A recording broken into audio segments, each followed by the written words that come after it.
as you know, we cannot use PayPal on OpenAI.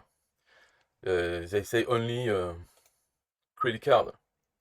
So what if we want to use PayPal for X reason?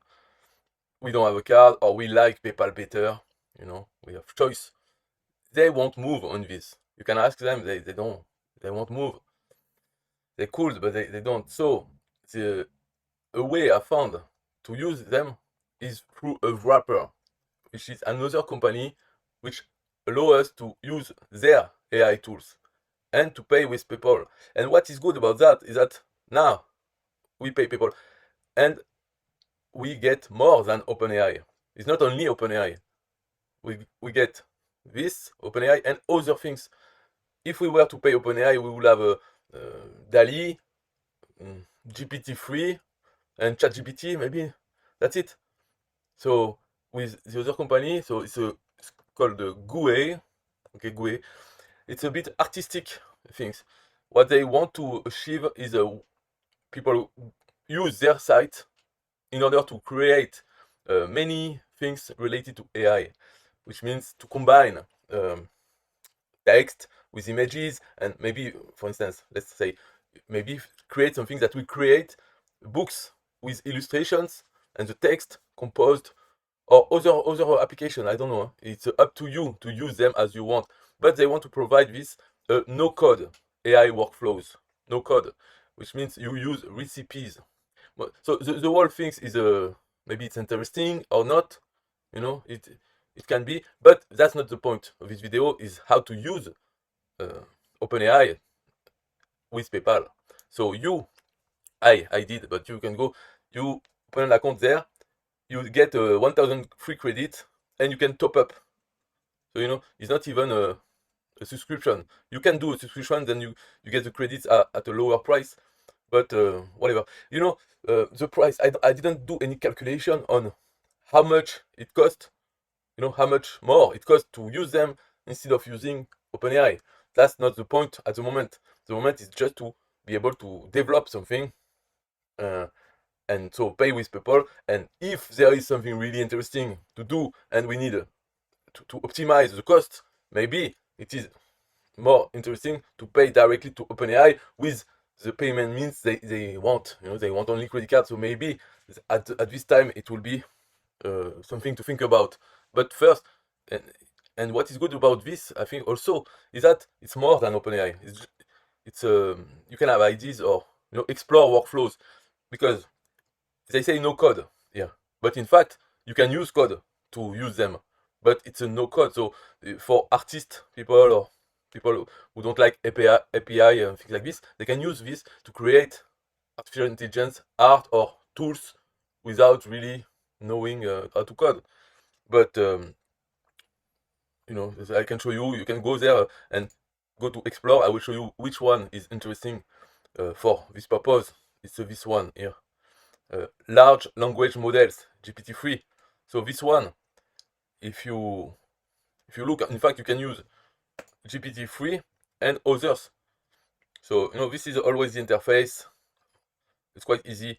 You have a prompt and you can select different model. So here you have the models in OpenAI, the 4 ones. You can have outputs from several ones. So with the API you call and you get the answer from each one. But otherwise, just use this one, and because it's the best. And here you have settings, so you can move. You can ask for more tokens, or play with the quality and things like this. And all this is available through the API. So just look at it.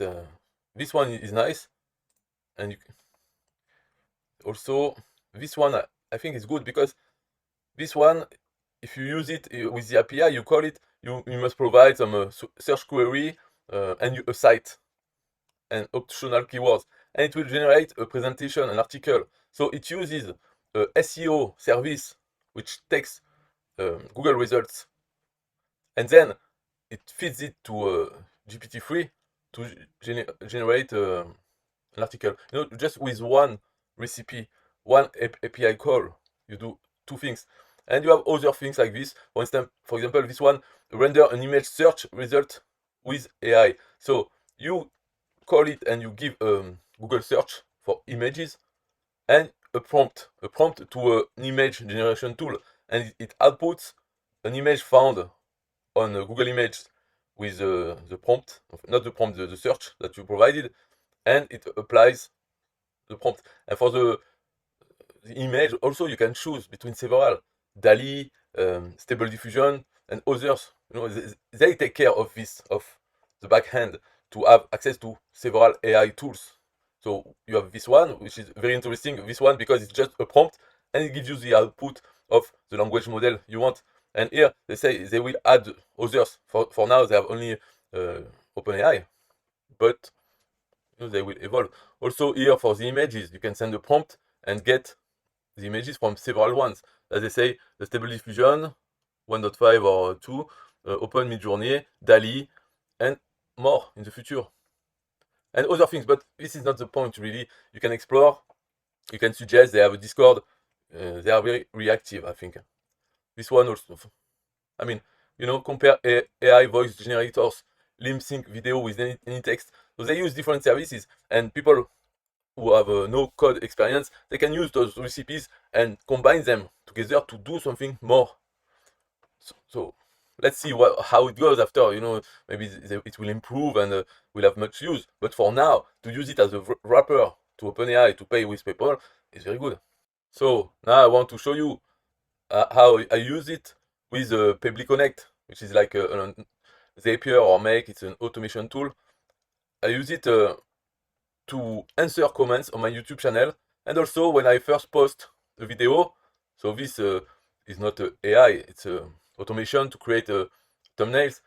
But the first one, I post my own comment, and here you see it's GPT-3 doing a summary or a description of the video that he didn't see based on the title. So say pay with PayPal to use OpenAI amazing creation like Dall-E. This YouTube video will show you how to quickly and easily set up a PayPal account and use it to access OpenAI incredible AI tool. Plus, you'll get to learn about all the amazing things you can do with PayPal. See for yourself why PayPal is the preferred payment method for OpenAI. You know, this is totally false, but we know it's normal for GPT to write stupid things, but it creates some things. Here, maybe I should not use it, you know, but I also use it to answer comments. And here it makes more sense because I send the comment of the person to GPT, and it gives me back an answer, so I can use it inside. And I do it with Pebble Connect. So you call the API of GUI with this. That's it for this video. It doesn't need to take longer. I will not show you the details of the API, but it's a basic API, nothing special about it. And you just look. I mean, if we go back here, when you are, let's say, inside here,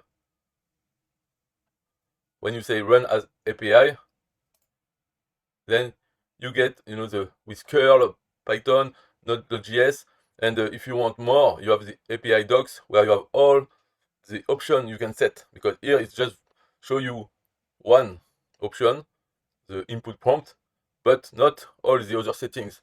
So for this, you click on API docs and you get a very complete description of the API and how to use it. Then it's very easy. Just authorization, a mirror with your API key. For the API key, you go at the bottom. Here you create a secret key, and you know you can only see it once, of course, but you can create as many as you want. So that's how you do it. And the API key is valid for every recipe. You know, so if you have one, you don't need to create one per application or whatever. Okay, that's it. Bye bye.